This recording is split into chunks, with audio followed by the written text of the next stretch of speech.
afternoon. Welcome to week 3, day 6 of the Golden Purse by VLF. We are with CA Vinaya Gundecha ji, who is an expert from the team of the Golden Purse. आज last day है हमारे इस discussion का कि कैसे money transfers किया जाए, what are the ways, what are the precautions और कब कौन सा इंस्ट्रूमेंट यूज करना है मनी ट्रांसफर का। ये बहुत ही बेहतरीन तरीके से, बहुत ही सिंपल वे में विनया जी ने हमें बताया। कल के कुछ टॉपिक्स रह गए हैं जो हम आज कंटिन्यू करेंगे और आज एक इंटरेस्टिंग डायमेंशन हम आज के सेशन को देने वाले हैं, that is sharing our stories. Yes, these are not happy stories, these are the stories where we have found ourselves caught with some fraud. कोई फ्रॉड, किसी भी तरह का छोटा बड़ा फ्रॉड हुआ है हमारे साथ या हमारे आसपास में किसी को जिन्हें आप जानते हैं, तो प्लीज यहाँ शेयर करें so that we want to share with others कि ऐसी गलती अगर कभी उनसे हुई या होना नहीं चाहिए, अगर होती है तो what is the remedy, and remedy is being will be told by Vinaya ji. So welcome everyone once again, and I welcome Vinaya ji to this platform and share her expertise. Thank you, Rani ji. Welcome everyone. Good afternoon. I hope you are doing very fine. काफी कुछ knowledge हम लोग gain कर चुके हैं, काफी कुछ gain करने वाले हैं, आगे भी बहुत सारे अपडेटेड हमारे सेशंस होने वाले हैं. सो डेफिनेटली एक अलग लेवल के कॉन्फिडेंस के साथ में अब हम मूव करने वाले हैं, है ना? अग्री? यस. सो कल हम लोगों ने देखा था चेक का पेमेंट्स कैसे करते हैं, कौन से प्रिकॉशंस लेने चाहिए, डिमांड ड्राफ्ट के पेमेंट कैसे करते हैं, उससे कैंसिल भी करना हो तो हम कैसे कर सकते हैं, हमारे अकाउंट में पैसे वापस डालने हो तो, राइट? कुछ और मोड्स देख लेते हैं जो कल हमारे बचे थे, and let's discuss our story after that. Just a second.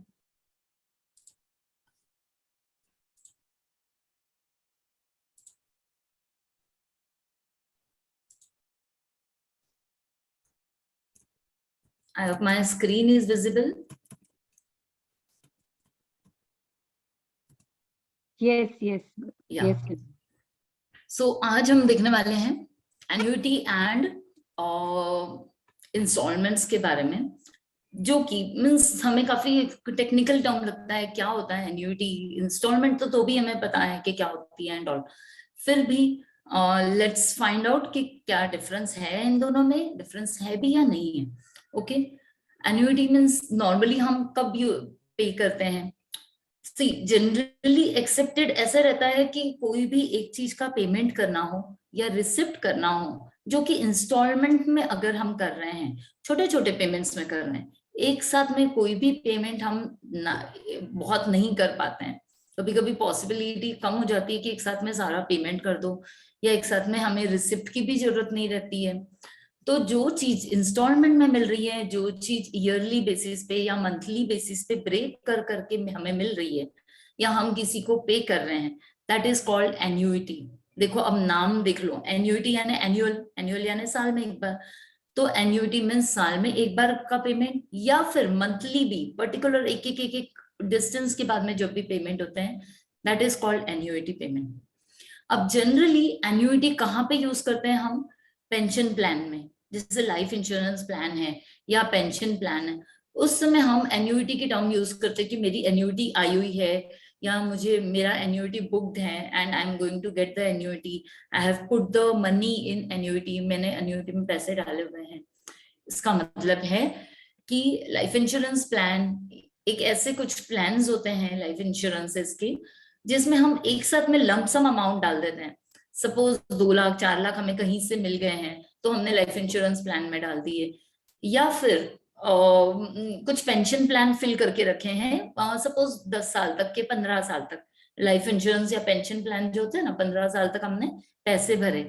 अब उनमें से वो हमारा एक फंड बन गया, उस फंड में से मंथली बेसिस पे थोड़ा थोड़ा पैसा हमें हर महीने मिलते रहेगा. ओके, यानी व्हेन वी आर एजिंग, जब हमारे ओल्ड एज आ जाती है, जब हमारा अर्न करने का मूड नहीं होता है, या फिर रिसोर्सेज नहीं होते हैं, या हम बाहर जाके अर्न करना नहीं चाहेंगे, उस टाइम पे हमें आराम करना है, तो उस टाइम पे हमें घर बैठे बैठे पैसा मिलेगा. That is a common plan कि एन्युटी के वे में यानी हर महीने हमें कुछ पैसा मिलते रहेगा. तो that is a part of life insurance and pension plan कि you will be getting money. Okay, so let's see कि टेक्निकल टर्म में इसे कैसे कहते हैं.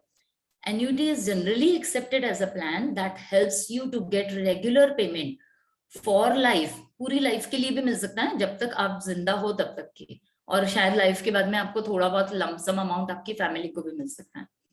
और for a specified years, suppose 20 साल का प्लान है, 25 साल का प्लान है, तो आफ्टर यू गेट रिटायर्ड या फिर कुछ एज लिमिट आपने फिक्स करके रखी है कि मैं जब 50 साल के हो जाऊंगी उसके बाद में मुझे एन्युटी मिलना चाहिए, तो आपको हर महीने कुछ ना कुछ पैसा मिलेगा. ओके, सो वो सपोज अपने 5 लाख रुपए ही भरे हैं, फिर आपको वो लाइफ टाइम तक के रुपए कैसे दे सकते हैं? How can they give you 5,000 for your life time, या फिर 5,000 या 10,000 फॉर 20 to 25 ईयर्स? वो इसलिए क्योंकि आज के डेट में आप जो पैसे दे रहे हो ना, वो कंपनी इन्वेस्ट करेगी कहीं, तो है ना, पड़े तो नहीं रखेगी, और इन्वेस्ट करने के बाद में उन्हें भी रिटर्न मिलते जाएगा. वो कंपाउंडेड रिटर्न 10-15 साल तक उनके पास पड़ा हुआ है उतना पैसा, तो अच्छा खासा अमाउंट जमा हो गया होगा उनके पास में. अब वो आपको गारंटी दे रहे हैं. हो सकता है अपने पास रहता तो हम खर्चा कर चुके रहते हैं, या बच्चों को दे चुके रहते कि चलो तुम्हें पढ़ाई के लिए चाहिए, या चलो तुम्हें किसी चीज के लिए चाहिए तो तुम ले लो, बट हमने इन्वेस्ट करके रखा. अब हम जब ओल्ड एज के हो चुके हैं, so not to get dependent on them, हमें ईयरली, मंथली या ईयरली कुछ पैसा मिलते जा रहा है, सो दैट हमारी लाइफ इजीली चल रही है. We are not dependent on anyone. अब वो 15 साल बाद आज के 5 लाख की कोई वैल्यू तो नहीं रहेगी इतनी. जैसे आज की डेट में 10,000 की वैल्यू कम है ना, वैसे 15 साल बाद 5 लाख की वैल्यू भी कम रहेगी. उस 5 लाख के बदले में आपको आज का खर्चा पूरा निकालने मिल रहा है, यानी for full of your life. तो एक इजी लाइफ बनाने के लिए हम एन्युटी का प्लान ले सकते हैं. It is also a part of pension plan. Pension का भी ऐसा ही फंडा है कि आपको मंथली या ईयरली कुछ पैसा मिलते रहे, सो दैट आपकी लाइफ इजीली चलते रहे. So it is just a part of instalment. आपकी ही सेविंग है, आपका ही इन्वेस्टमेंट है जो आपको वापस मिल रहा है, लेकिन उस समय मिल रहा है जब आपको एक्चुअल में जरूरत है, जब आपको और किसी पे डिपेंडेंट रहने की इच्छा नहीं है. फाइन. एंड बट ये क्या होता है, एन्युटी के एक ही ड्रॉबैक है कि चांसेस है कि ये इन्फ्लेशन कवर नहीं करें. आज के डेट में हमने 5,000 की इंस्टॉलमेंट फिक्स करी है, लेकिन 15 साल के बाद में ये 5,000 की वैल्यू कितनी रहेगी? जैसे 5 लाख की वैल्यू कम हो चुकी रहती है, वैसे 5,000 की भी वैल्यू कम रहेगी. तो इन्फ्लेशन कवर करने के चांसेस कम रहते हैं. फिर भी हम हमारा प्लान कर सकते हैं कि इन्फ्लेशन के बाद में हमें ज्यादा अमाउंट मिलना चाहिए. जैसे 5,000 फिक्स नहीं करके हमने 10,000 का एन्युटी प्लान फिक्स कर लिया, जो हमें पता है कि शायद 10-15 साल बाद में उसका इफेक्टिवनेस रहे. तो इन्फ्लेशन को एक पार्ट को ध्यान में रख के हमें हमारा एन्युटी प्लान ध्यान में रखना चाहिए. So annuity is just repayment of installments what you are invested. ये हो गई हमारे रिसिप्ट की बात. एन्युटी इज एक सिर्फ रिसिप्ट के लिए काम में नहीं आता है, ये पेमेंट्स के लिए भी काम में आता है. ओके, सो सपोज आपने कुछ लोन लेके रखा हुआ है, आइदर आपने कार लोन लिया है, होम लोन लिया है, या फिर पर्सनल लोन लिया है, यानी घर को रिपेयर कराने के लिए, या फिर घर पे कोई खर्चा है उस चीज के लिए लोन लेके रखा है. लोन कब लेते हैं हम? जब हमें हमारे फिलहाल फाइनेंसेस कम पड़ रहे हैं एंड हमें जरूरत तो आज के लिए है एंड हम श्योर है कि आगे की डेट में हम रिपे कर देंगे. So when we take the loan, हम हो सकता है एक साथ में पूरा अमाउंट रिपे नहीं कर सके, तो वी प्रॉमिस द कंपनी और द वेंडर, सेलर को प्रॉमिस करते हैं कि हम 5 इंस्टॉलमेंट में आपको पे कर देंगे या 10 इंस्टॉलमेंट में पे कर देंगे. That instalment is also called annuity. Annuity का मतलब क्या है? Fixed instalment payment.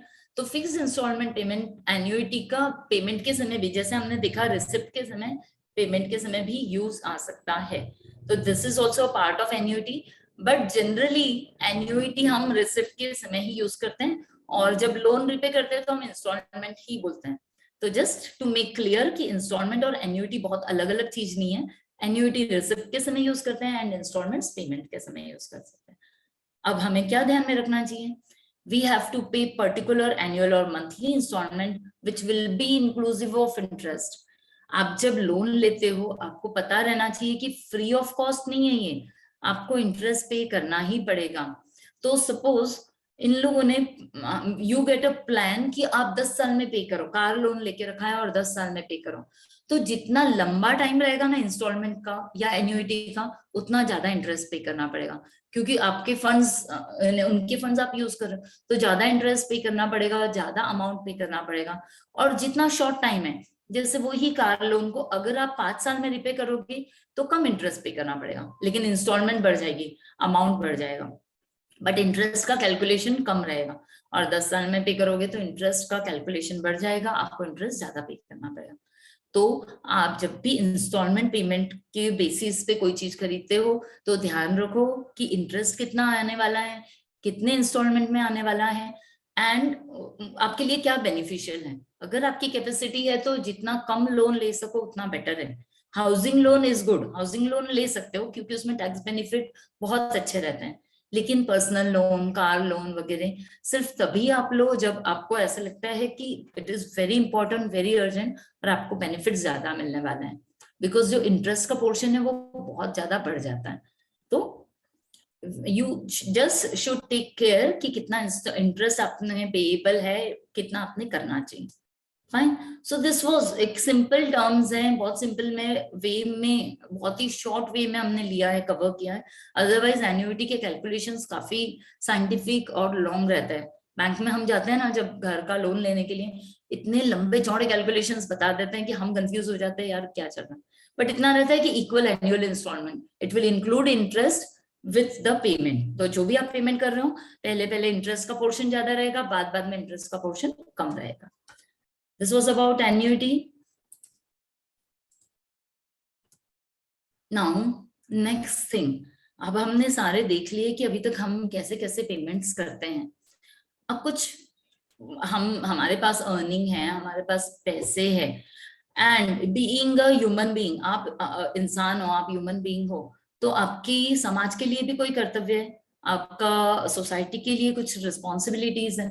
आप सिर्फ अर्न करोगे, एंजॉय करोगे, ग्रो करोगे तो कैसे चलेगा ना, आपको कुछ ना कुछ किसी ना किसी को देना चाहिए, आपको शेयर सोसाइटीज के साथ में शेयर करना चाहिए। कोई भी चीज हो, आइदर मनी और ब्लड और फूड, या फिर जैसे ऑर्गन्स हैं, तो मेरा तो मानना है कि हमें इतना एक्टिव हो जाना चाहिए सोसाइटी के लिए, इतना हमें डेडिकेटेड हो जाना चाहिए कि we should donate whatever we can. जरूरी नहीं है बहुत सारा पैसा डोनेट करो, but once in a while हम ब्लड डोनेशन के लिए जा सकते हैं। कोई पुअर को कुछ एजुकेशन की जरूरत है तो उनके एजुकेशन को स्पॉन्सर कर सकते हैं, राइट? तो donation is a part of our, means it should be part of our lifestyle. कुछ तो भी चीज मनी के जो भी है हमारी लाइफ में, हम पैसों को जब देखते हैं तो अभी तक हमने अर्निंग देखा, पेमेंट्स देखे, बट उसके 4 पार्ट हैं। You earn it, you grow it यानी हम जब कमाते हैं तो हम उसको इन्वेस्ट करते हैं ताकि हम ग्रो कर सकें। आप लिव करते हो, एंजॉय करते हो, पैसे है तो यार बाहर खाना खाने जाओगे, घूमने जाओगे, मूवी देखने जाओगे, या फैमिली के साथ में स्पेंड करोगे। And you should give it यानी थोड़ा बहुत पैसे हमने, पैसे या whatever things we are having, तो आपको देना भी चाहिए। So this is a means एक हमारा सोसाइटी के लिए जो रिस्पॉन्सिबिलिटी है वो हमें फुलफिल करेंगे तो हम खुशी खुशी इस दुनिया से जाएंगे, और जब भी जाएंगे तो एक सेटिस्फेक्शन रहेगा कि हमने सोसाइटी के लिए कुछ किया है। So donation is a part of charity, वो हमने करना चाहिए विदाउट एक्सपेक्टिंग एनीथिंग बैक।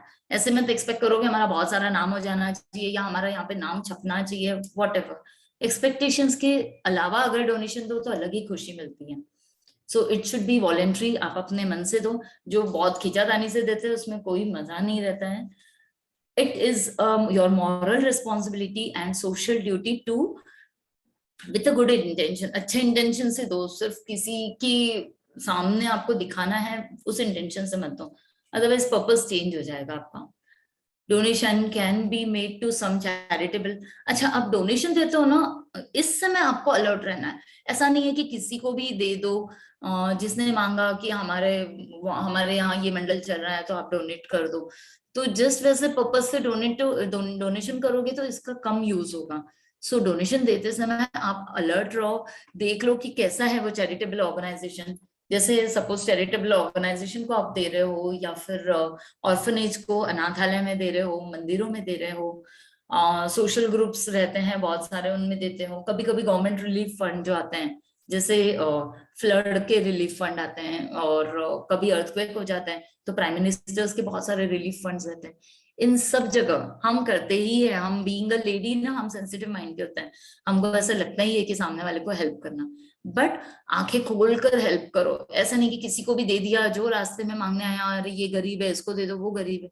ध्यान से दो, कुछ काइंड का डोनेशन दो। सबको पैसे दोगे, हो सकता है उसका मिसयूज हो रहा हो, तो बी अलर्ट, बी केयरफुल। जहां पे अच्छे से यूज हो रहा है, आपको ध्यान में आ रहा है, वहां पे आप डोनेट करोगे तो ज्यादा यूजफुल रहेगी चीजें। Do it at a genuine place after checking all the information. अगर आप बड़ा अमाउंट डोनेट कर रहे हो, अच्छा अमाउंट डोनेट कर रहे हो, तो देख लो उसका यूज भी होने वाला है कि नहीं। जैसे मैं सपोज कैंसर पेशेंट्स को डोनेट कर रही हूँ, तो मैं प्रॉपर हैंड से जाने वाले इंस्टीट्यूट को ही दूंगी, जो कि चेक कर रहा है कि कैंसर पेशेंट के लिए ही यूज हो रहा है कि नहीं वो पैसा, एंड वो कैंसर पेशेंट्स के हाथ में आ रहा है या कोई और अपने अंडर में ले रहा है। तो गलत जगह क्यों देना चाहिए, फिर वो गलत काम करते हैं अपने पैसों से। तो पहले चेक कर लो इन्फॉर्मेशन प्रॉपर है कि नहीं, ट्रस्ट रजिस्टर्ड है या नहीं, या उनको यूज हो रहा है कि नहीं। ठीक है, आप रजिस्ट्रेशन नंबर वगैरह भी चेक कर सकते हो।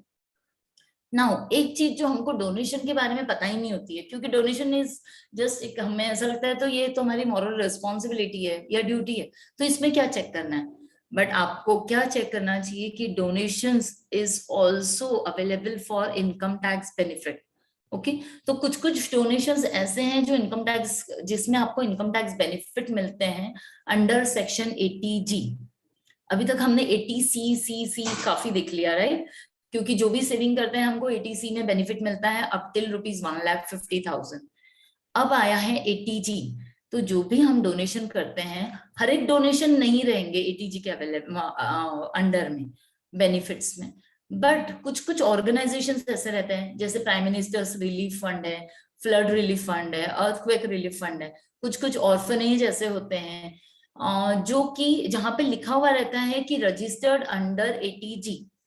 If it is return like this, registered under section 80G, और अगर उसकी डेट वैलिड है, बहुत पुराना रजिस्टर्ड है तो बात अलग है, दैट विल बी एक्सपायर्ड। हर साल के अलग अलग रजिस्ट्रेशन रहते हैं।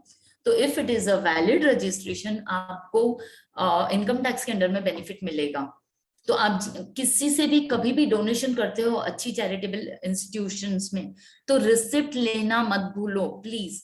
कहीं से भी 80G हो या ना हो, take a proper receipt, so that उन लोगों के पास भी अकाउंटेड रहता है और उनको भी पता रहता है कि इसका ढंग अच्छी जगह पे ही यूज करना है। फाइन है ना, वो खुद के पास में नहीं रख लेंगे पैसे। रिसिप्ट लेने के बाद में उस रिसिप्ट पे चेक करो 80G का रिसिप्ट है क्या। इफ इट इज 80G, आप खुद अगर इनका व्हाट सीए से डील करते हो तो सीए को आप प्रोवाइड कर सकते हो 80G की रिसिप्ट। अगर आपके हस्बैंड या कोई फैमिली मेंबर सीए से डील करते हैं, तो आप ये 80G संभाल के रखो और उनको दो, सो दैट जब भी आप इनकम टैक्स पे कर रहे हो उसके पहले आपको काफी कुछ रिलीफ मिलेगा। जैसे सपोज आपने 10,000 रुपए पे किए हैं, और पूरा की पूरा 10,000 is relief allowed under 80G, तो आपको इनकम टैक्स का जब कैलकुलेशन करते हो, सपोज 1,50,000 आपकी इनकम है, तो उसमें से 10,000 का बेनिफिट मिलके आपकी इनकम हो जाएगी 1,40,000। अब वो 10,000 पे आपको टैक्स नहीं देना है। तो अगर आप हायर ब्रैकेट में आते हो 30% के ब्रैकेट में, तो आपका 3,000 का टैक्स सेव हो सकता है just by giving donation. Double benefit है ना, एक तो आप डोनेशन भी दे रहे हो, अपने मन को सेटिस्फेक्शन भी है कि हम डोनेशन दे रहे हैं, प्लस आपको इनकम टैक्स बेनिफिट भी मिलेगा। तो जब भी आप रिसिप्ट लेते हो, आप चेक कर लेना 80G के अंडर में है या नहीं, या सामने वाले से पूछ लो कि इसको वो ये 80G रजिस्टर्ड है, कब तक के वैलिड है, कब तक वैलिड रहेगा, and take the benefit. Don't forget, हम भूल जाते हैं, रिसिप्ट लेके भी हम भूल जाते हैं, तो इसको इनकम टैक्स की फाइल में संभाल के रखो, so that you will be able to take the benefit. So जैसे मैंने बोला, not all the donations are under 80G। कुछ कुछ डोनेशंस 100% अलाउड रहते हैं, कुछ कुछ डोनेशंस 50% तक के अलाउड रहते हैं।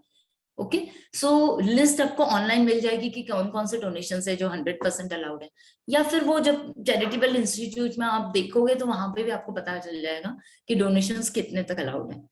तो सपोज 50% अलाउड है और मैंने 10,000 का डोनेशन किया है, तो सिर्फ 5,000 तक के ही मैं रिलीफ ले सकती हूँ। तो सपोज माई इनकम इज 1,50,000, वो 10,000 में से 5,000 ही मुझे डिडक्शन मिलेगा, तो मेरी अब इनकम हो जाएगी 1,45,000। मीन्स मुझे टैक्स का बेनिफिट मिला है। पहले 5,000 का मिल रहा, कितने 3,000 का मिल रहा था, अब मुझे मिलेगा 1,500 का। बट बेनिफिट तो है, उतना टैक्स कम पे करना पड़ रहा है, तो जहां पे भी बच सकता है क्यों नहीं बचाने का। सो डोनेशन करते समय इनकम टैक्स बेनिफिट को ध्यान में रखना मत भूलना। Second part is don't forget to take the receipt. Third part is genuine जगह पे ही डोनेशन दो। ऐसे वैसे जिसने भी आपको बोलकर रखा है कि प्लीज डोनेट टू अस, हमारा इंस्टीट्यूट ये करता है, घर में आते हैं वो लोग एक चार्ट लेकर कि हम ये करते हैं वो करते हैं, लड़कियों के लिए करते हैं, हो सकता है आपका पैसे लेके कहीं और भाग रहे हो वो, या कुछ गलत काम कर रहे हो। तो जेन्युइन जगह पे करो, फोन नंबर या वेबसाइट चेक कर लो कि कितनी यूजफुल है, एक्चुअल में वर्क कर रही कि नहीं, रजिस्टर्ड है कि नहीं। रजिस्टर्ड रही यानी चांसेस बहुत रहते हैं कि वो प्रॉपर वर्क ऑर्गेनाइजेशन है। Fine. So these are the things to be taken care while you are donating your money. पैसा तो अपना ही है, काम अच्छा कर रहे हैं तो अच्छी जगह क्यों नहीं जाना चाहिए, है ना। तो do it with a good purpose, with your alert mind. This is the sample of the receipt while donation. See, receipt payment of ₹50,000 दिया है उन्होंने।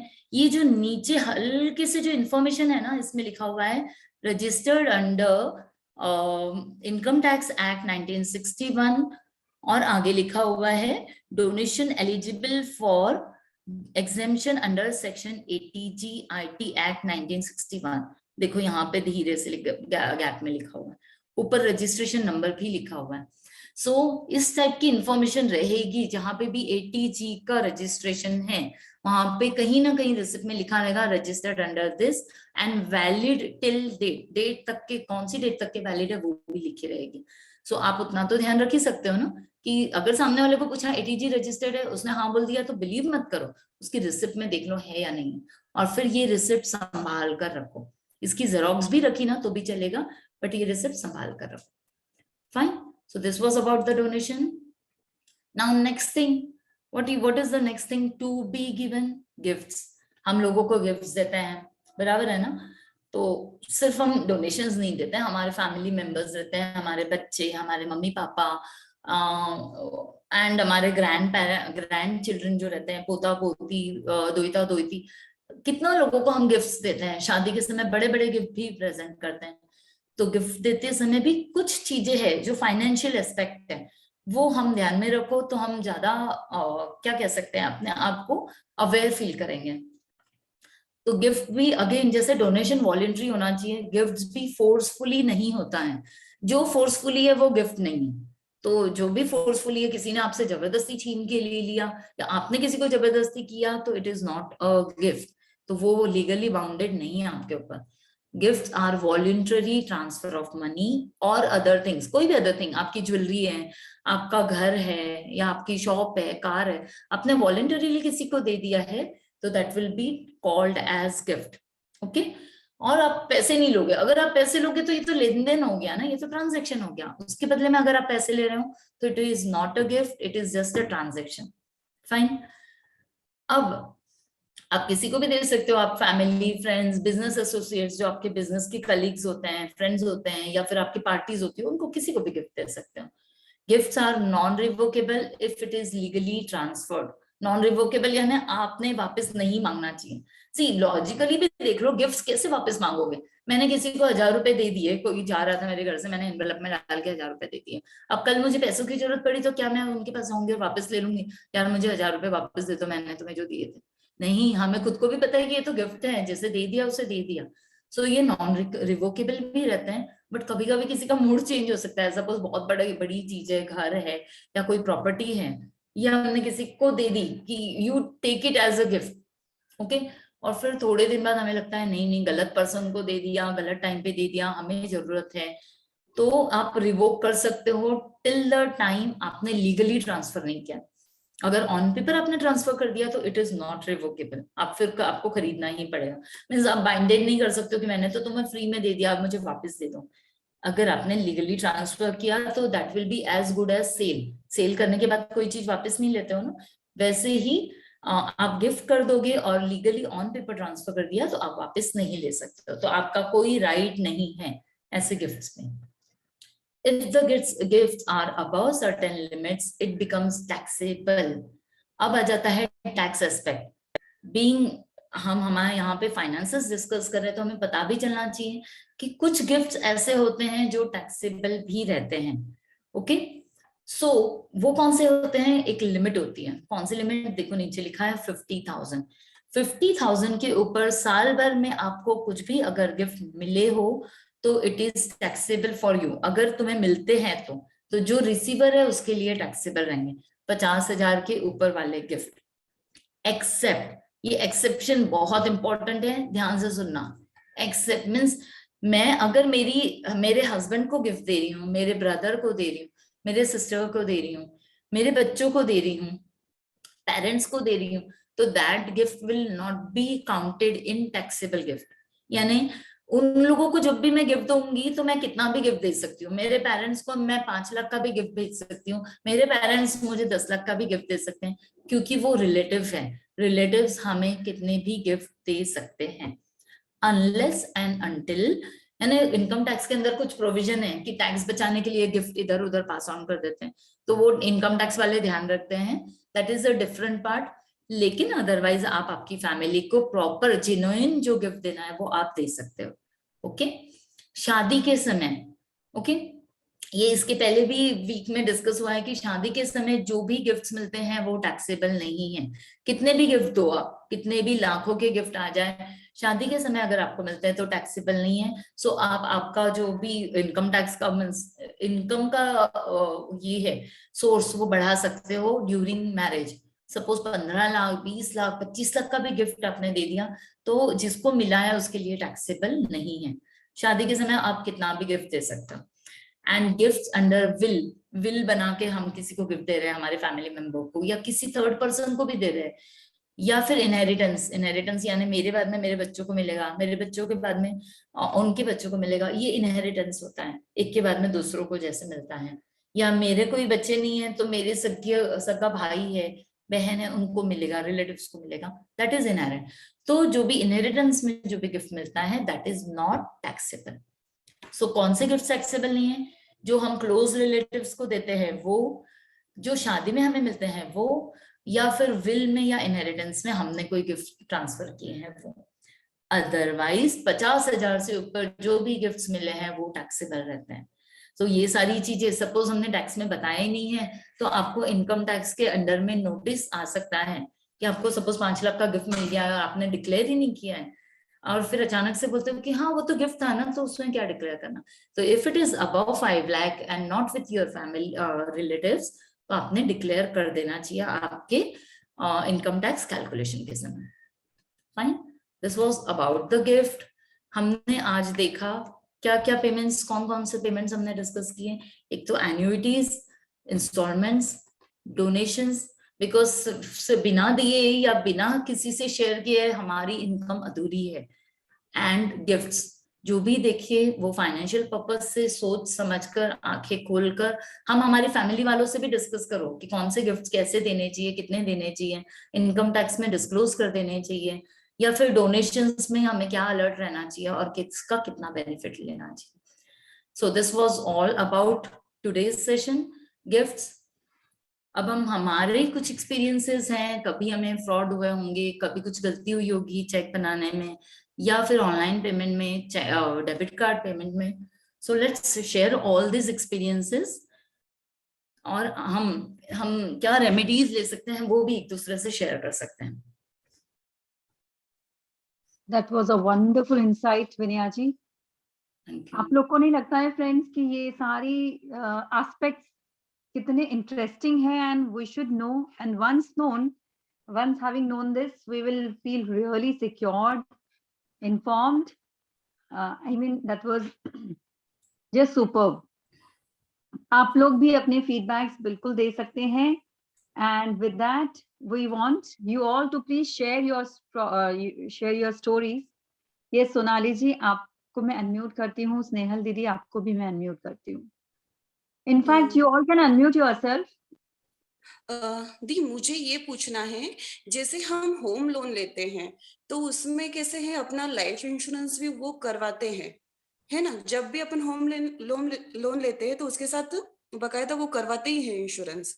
तो जब अपन होम लोन चुका देते हैं तो वो इंश्योरेंस का बेनिफिट बाद में अपने को, वो जो अपन ने भरे हैं पैसे, वो उसका बेनिफिट अपने को मिलता है कि उसके साथ ही वो खत्म हो जाता है, या यूज एंड थ्रू ही रहती है वो इंश्योरेंस? ऐसा पूछना है मुझे। जब तक मैंने देखा है होम लोन लेते हैं तब लाइफ इंश्योरेंस नहीं मिलता है, होम इंश्योरेंस मिलता है हमें। मीन्स वो लोग लेने लगाते हैं हाउसिंग इंश्योरेंस कि हाँ, हमारे घर को कुछ हो जाए तो इन दैट केस हम क्यों इंस्टॉलमेंट पे करेंगे, इसलिए वो लोग हाउसिंग इंश्योरेंस लेने लगाते हैं, हमारा लाइफ इंश्योरेंस नहीं रहता है। तो जब हमारा होम लोन खत्म हो जाता है तो वो इंश्योरेंस भी मीन्स उन लोगों को जरूरत नहीं है। अब आपको लेना है तो अलग से आपका हाउसिंग इंश्योरेंस ले सकते हैं। नहीं, जैसे भी मतलब ऐसा होता है कि जैसे अपन लोन चुका, मतलब एक कालावधि होती है जिसमें अपन ने लिया है कि बस 10 साल में अपन ने उसको लोन को उतारना है, और करेक्ट। बकायदा 10 साल के बीच में अगर अपने को कुछ हो जाता है तो उसकी इंस्टॉलमेंट मतलब बैंक के थ्रू उसकी पेमेंट हो जाती है, या उसके फैमिली मेंबर्स को उसको भरना नहीं रहता है, ये एक रहती है सिचुएशन उसमें। और सेकेंड सिचुएशन ये पूछना है, जैसे अपन ने 10 साल तो पूरा मतलब लोन उतार चुके हैं और हर ईयरली अपन 20,000 पे करते हैं उसका इंश्योरेंस, तो हाँ, उसका इंश्योरेंस जैसे कि कालावधि जस्ट 10 साल में अपन ने उतार चुके हैं, 10 सालों में अपन ने 20,000 पर ईयर भरे हैं, और उसके बाद उसका रिफंड मिलता है या उसके साथ ही खत्म हो जाता है उसका refund? Depends on type of insurance the bank is taking with, जैसे लोन के साथ में जो bank type of insurance, mostly bank कभी एक्स्ट्रा का इंश्योरेंस नहीं देगी। उसको खुद को जितना बेनिफिट और वो खुद को उनको जितना सिक्योर होना है ना उतना ही इंश्योरेंस देगी। सपोज जैसे 10 साल का लोन है तो बैंक इंश्योरेंस भी 10 साल का ही प्रोवाइड करेगी। इवन दो आपका घर का हो, बैंक प्रोवाइड नहीं करती, बैंक एक्स्ट्रा चार्जेस लेती है आपसे, लेकिन घर का हो या लाइफ इंश्योरेंस हो वो 10 साल का ही लेगी। इस ड्यूरेशन में अगर आपकी लाइफ को कुछ होता है तो जो भी लाइफ इंश्योरेंस से पैसे मिलते हैं they will use it for their own payment first, and then they can give you back the extra amount. ठीक है। एंड मीन्स जो कालावधि आप बोल रहे हो वो उतने ही टाइम की, अगर एक्स्ट्रा टाइम की तो इट विल बी आपके बेनिफिट के लिए रहेगी, तो आप आराम से उसको अवेल कर सकते हो। अगर जैसे 15 साल का लाइफ इंश्योरेंस है और 10 साल का ही बैंक लोन है तो आगे के 5 साल कभी भी आपकी लाइफ के लिए आप खुद के लिए यूज कर सकते हो। बैंक का तो पेमेंट हो चुका तो बैंक का कोई राइट नहीं रहेगा उसके ऊपर। एक सिचुएशन ऐसी हुई थी जैसे कि ना 20 साल में उसका पे करना था लोन का, वो अपन ने 5 साल या 10 साल में पूरा कंप्लीट कर चुके हैं। या 10 साल में अपन ने उसके इंश्योरेंस के पे मतलब ईयरली पे कर चुके हैं।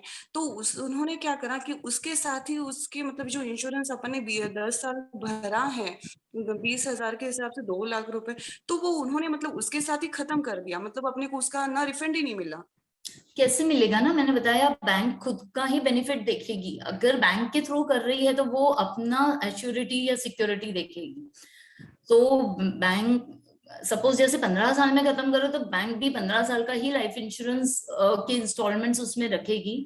ऑल्दो उन्होंने थोड़े ज्यादा इंस्टॉलमेंट्स लेके रखे होंगे लेकिन वो मीन्स 15 साल ही इंस्टॉलमेंट पे करेगी इंश्योरेंस के लिए। इंश्योरेंस भी तो हमें हर साल एक एक बार करवाना पड़ता, मीन्स आगे का बेनिफिट मोस्ट प्रोबेबली आपको ट्रांसफर नहीं होगा। अगर आपने प्रीपेमेंट कर दिए तो भी नहीं होगा, आपको खुद के लिए खुद का अलग से इंश्योरेंस लेना पड़ेगा। हाँ, बैंक विल नॉट।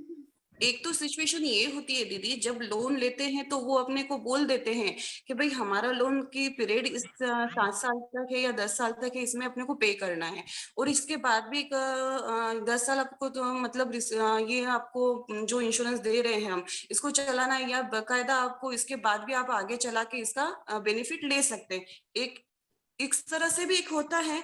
और सेकंड एक ऐसा होता है कि जैसे लोन में कुछ लोग मतलब कुछ बैंक ऐसी होती है कि जो लोन के साथ इंश्योरेंस तो करवाती है पर उसका रिफंड नहीं देती, ये 2 सिचुएशन होती है।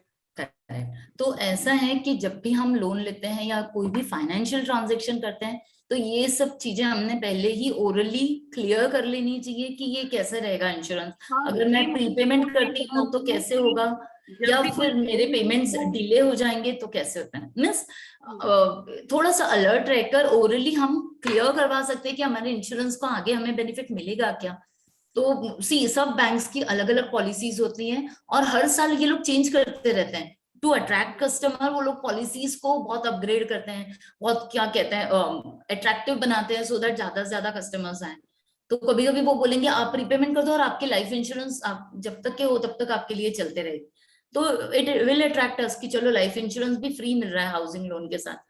तो मेक इट क्लियर। और हो सकता है कभी कभी ऐसा बोले कि नहीं आपका लोन रिपेमेंट हो गया, now there is no life insurance for you from our मुझे साइड। सबको यही बताना नमस्ते, मैं पूछूं? सबको यही बताना है कि जब भी आप लोन लेते हैं, तो जब भी वो इंश्योरेंस का आपको एडवाइस देते हैं, तो आप उनको कंफर्म करें कि ये हमारा लोन, ये मकान के साथ मतलब इंश्योरेंस खत्म नहीं हो जाए, ये हमें इसका रिकवर वापस मिले। बिल्कुल, बिकॉज हम तो पूरा पेमेंट कर रहे हैं जितना उन लोगों ने 20 साल के लिए लिया, पेमेंट तो पूरा कर रहे हैं, तो हमें क्लियर कर लेना चाहिए उन हमारे लोगों साथ से। ऐसा हो चुका है कि एक लोन में तो हमें उसका बेनिफिट ही खत्म हो चुका था, और सेकेंड बार हमने मतलब ये ली की सिचुएशन की और ये वो। सारे ना हिडन क्लॉजेस रहते हैं, हमें समझ में भी नहीं आता है कि ये चीजें भी क्लियर करानी चाहिए, हाँ, बिकॉज तो ये मैं ओरली तो वो लोग बताएंगे नहीं।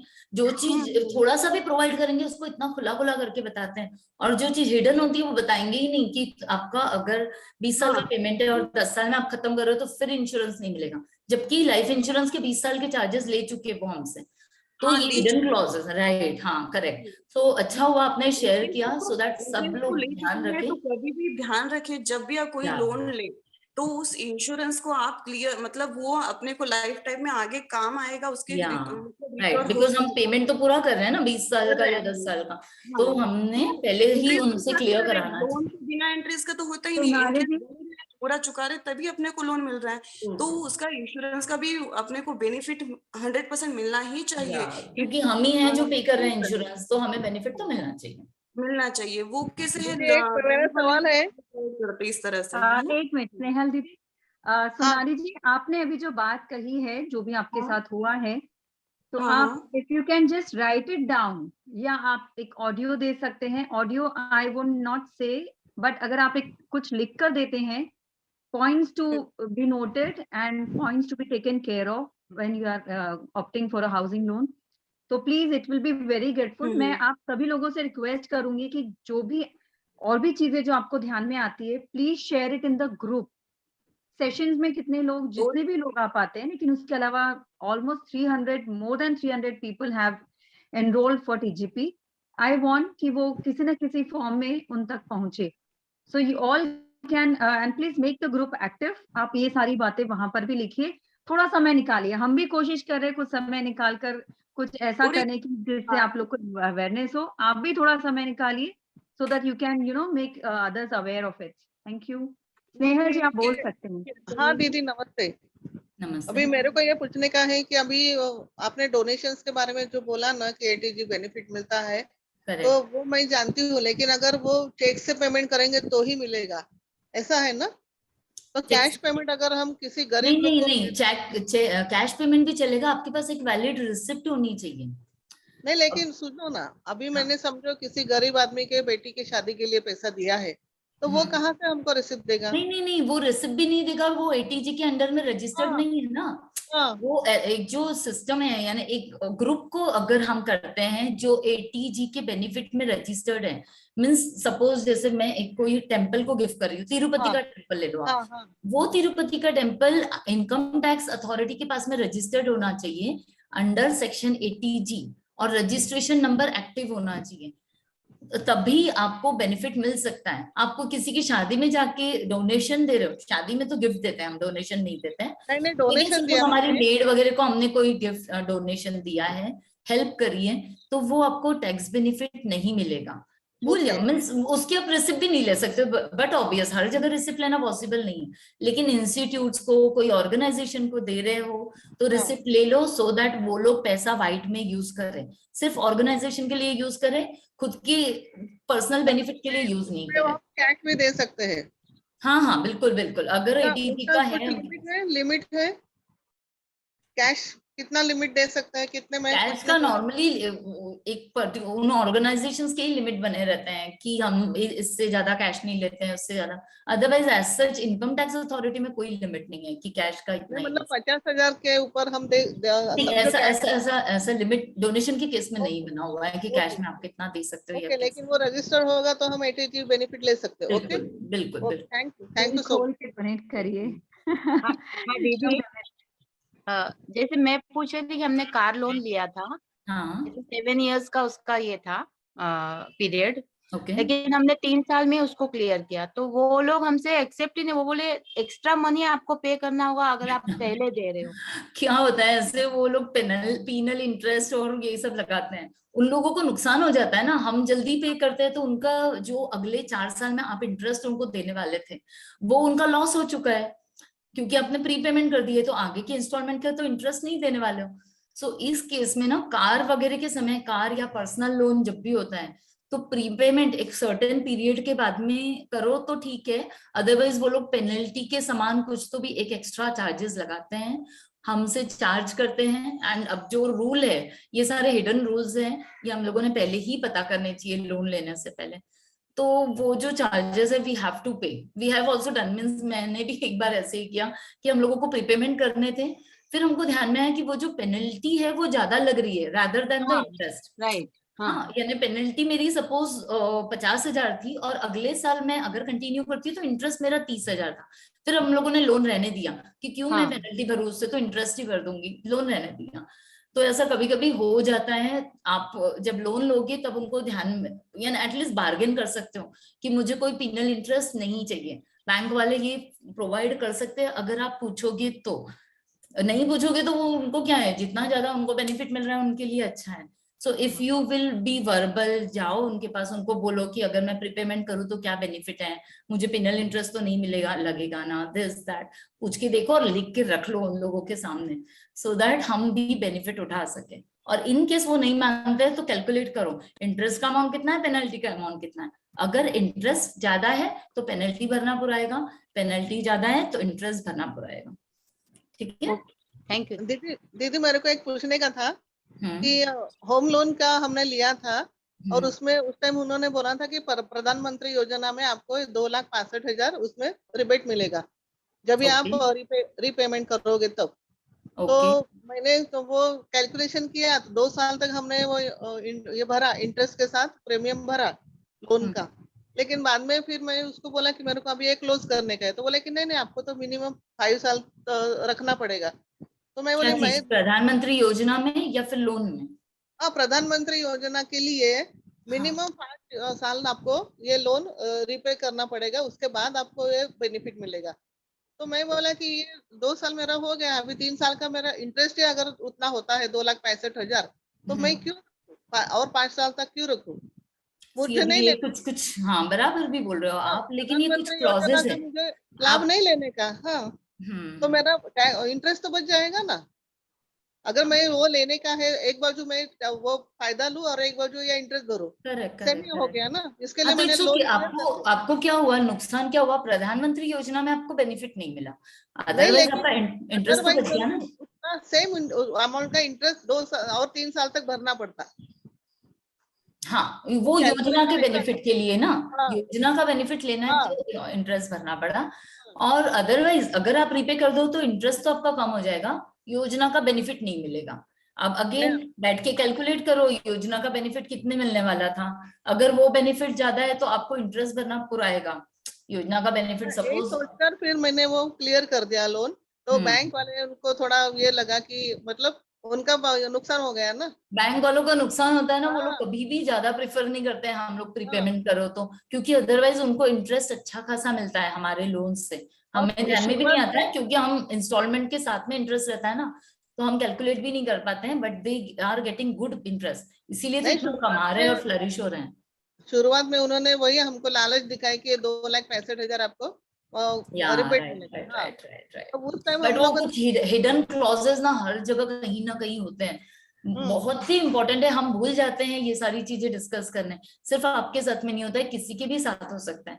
तो ये सारी चीजें आप जब डिस्कस कर रहे हो ग्रुप में तो 50 लोग और सुन रहे हैं, ये हिडन क्लॉजेस सबको पता रहेंगे, तो जब भी आप लोन लोगे आप डिस्कस करोगे ये सारी चीजें कब तक अवेलेबल है एंड कौन कौन बेनिफिट्स ले सकता है, what if I do the pre payment, what if I could not do the payment, सारी चीजें डिस्कस कर सकते हैं। Okay, thank you ma'am, thank you. हाँ दीदी, पर कितने सारे हिडन क्लॉजेस अपने को पता ही नहीं है कि हम उनसे डिस्कस कर रहे हैं, तो वो कैसे मालूम पड़े? नहीं और वो पता चल बाहरी सकता है कस्टमर उनके रहता है। साथ, हाँ बैठो और बात करो उनके साथ में कि क्या क्या क्लॉजेस हैं, लिखे हुए रहते हैं उनके साथ, जो पेपर्स रहते हैं ना उसमें बहुत सारी चीजें लिखी लेकिन हुई पेपर्स रहती है, इतने सारे होते हैं कि वो नहीं अपने पढ़ लिए सकते हैं। वी हाँ। बीइंग जो एक लॉयर है ना वो भी पूरे नहीं पढ़ता है, हम भी हाँ। इतना प्रोफेशनल हम भी पूरे नहीं पढ़ते हैं, तो इट इज हाँ। क्वाइट डिफिकल्ट 100%, और वो समझ में भी नहीं आते हैं, इतने टेक्निकल टर्म्स होते हैं उनके कि क्लियरली लिखे भी रहेंगे तो भी हमें नहीं समझेंगे।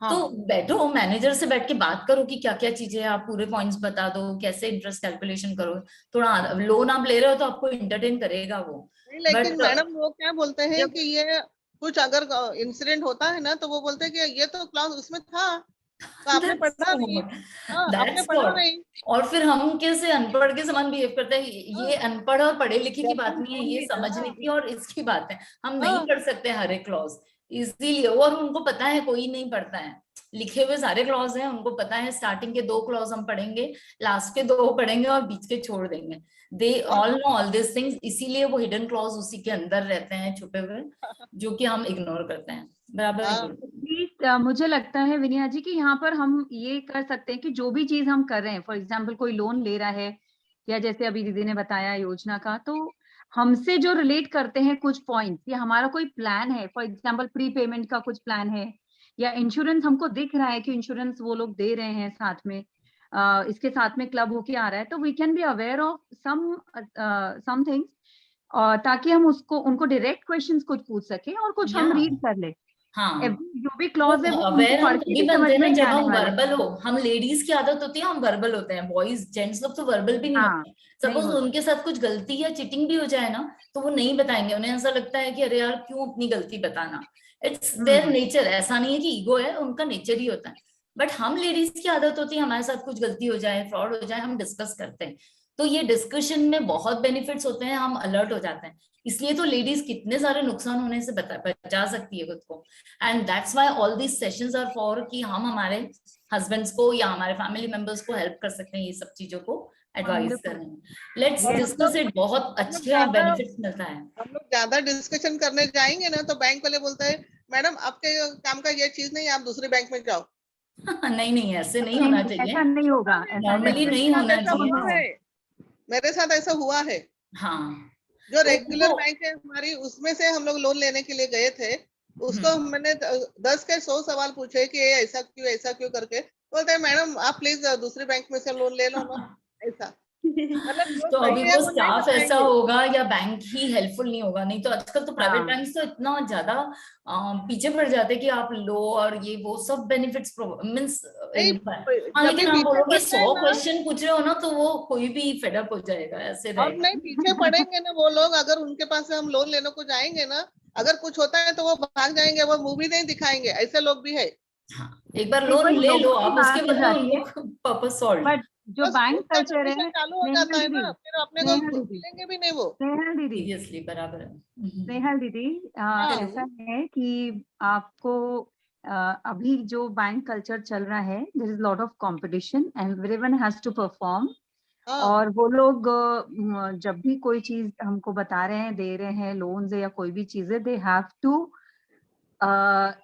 in the form they have to inform us, अगर वो नहीं भी कर रहे, we have right to ask in a proper way। हम लोग बहुत आराम से उनका अपॉइंटमेंट लेकर आप उन्हें कहिए कि मुझे थोड़ा समय चाहिए, this is my hard earned money, I want some focus, some light upon some very important issues, मैं ऐसे ही लोन नहीं ले पाऊंगी, लेकिन मुझे आपकी बैंक बहुत पसंद है और मैं लूंगी तो आपके ही बैंक से लूंगी। You have to दीदी show मेरी your रेगुलर this दीदी मेरी in that regular bank। Bank है, आपको ऐसा लगता है कि मैंने ये सब बैंक वालों से नहीं पूछा होगा? हाँ हाँ, नहीं नहीं ठीक है, होता see है कभी कभी fine, स्टाफ का होता भी है, प्रॉब्लम हो हाँ जाता है, होता है स्टाफ का, एक्चुअली, या फिर गवर्नमेंट बैंक हो जो सालों से चल रहे हैं, उनका सिस्टम ऐसा हो कि फिर हाँ, कभी हाँ। होता है, इट हैपेंस, यानी किसी किसी के पर्सनल एक्सपीरियंसेस भी होते हैं। इवन हाँ। मेरे तो प्राइवेट बैंक के बारे में भी थे पर्सनल यानी एक्सपीरियंस खराब, सो हमने बैंक ही चेंज कर दिया एंड हाउसिंग लोन एक बैंक से दूसरे बैंक में शिफ्ट कर दिया, जहाँ पे सपोर्टिव स्टाफ है जो बहुत Correct. परेशान नहीं करते हैं, वहां पे हम लोगों ने शिफ्ट कर दिया। बराबर। तो होता है, अभी हम Very trial and error basis पे होती है। सीखते हैं कहाँ पे क्या से बेटर है वगैरह।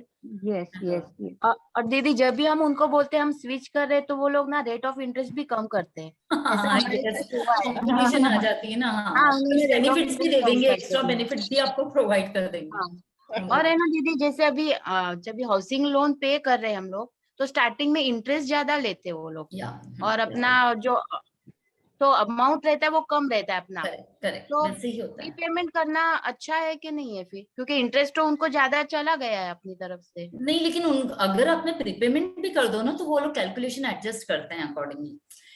सी, इंटरेस्ट का कैलकुलेशन कभी ज्यादा नहीं होता है, ऐसे नहीं होता है। जैसे आपने 10 लाख का इंस्टॉलमेंट आपका बाकी है, उसके ऊपर आपको 10% इंटरेस्ट देना है, तो 1 लाख रुपए हो गया।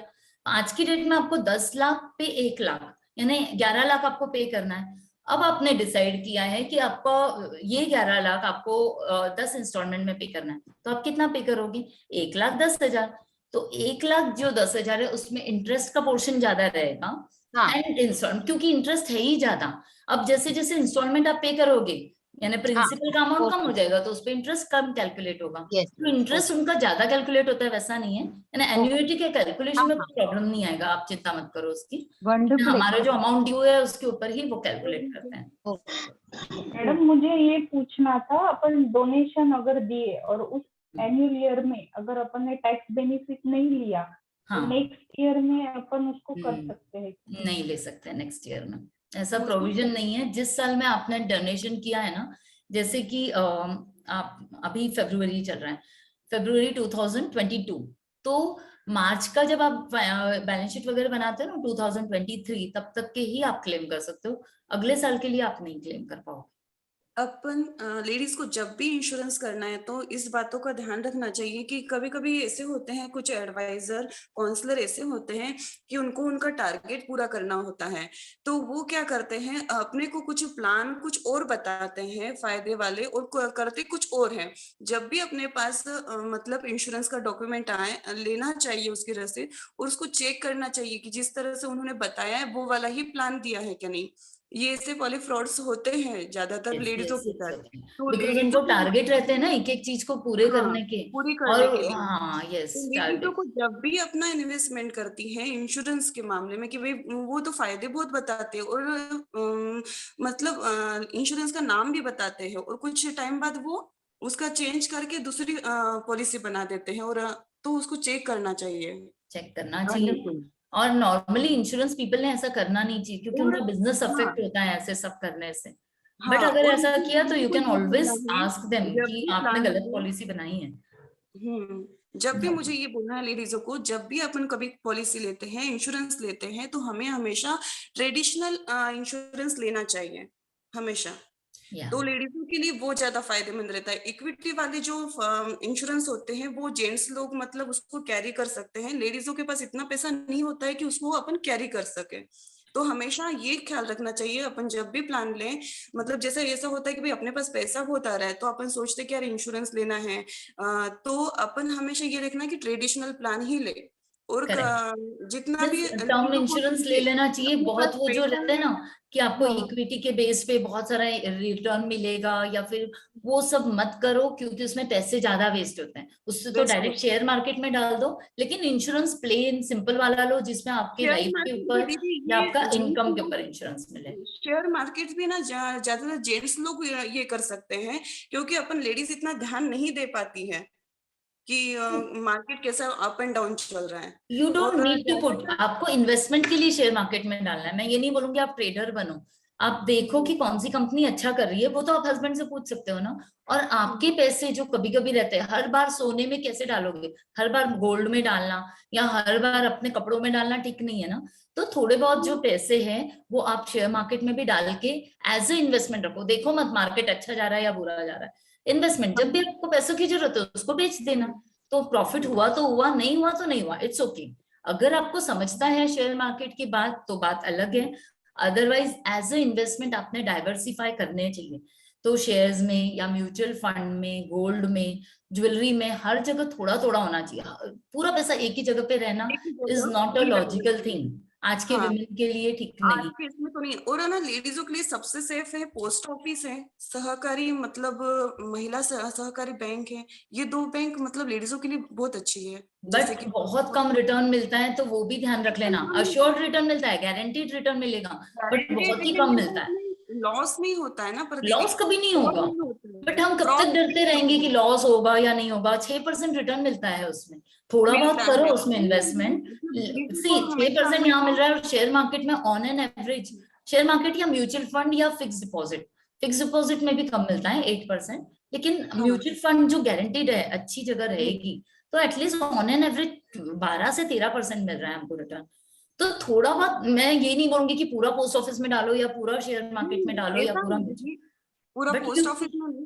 Diversify your fund. जैसे भी आपको हाँ। साल में एक बार, जैसे मम्मी पापा लोग पैसे देते हैं हमको साल में एक बार, या साल में एक बार कुछ आया, तो ट्राई करो कि थोड़ा ये ले लिया, थोड़ा वो ले लिया, थोड़ा वो ले लिया, या एक साल शेयर ले लिया, एक साल गोल्ड ले लिया, एक साल हमने हमारे घर की रिनोवेशन में यूज कर लिया। हम स्मार्ट वुमेन बन सकते हैं, हमारे फाइनेंसेस को स्मार्टली मैनेज कर सकते हैं। कर सकते हैं। आज हम लोग जैसे end पर हैं। अभी नेक्स्ट सेशन सोनाली दीदी, अभी नेक्स्ट सेशन सिक्योर हो जाता है। पोस्ट ऑफिस है, सहकारी बैंक है, महिला, Correct. उसमें ज्यादा सिक्योर रहता है, ऐसा मेरा बोलना है। we are towards the end of this session.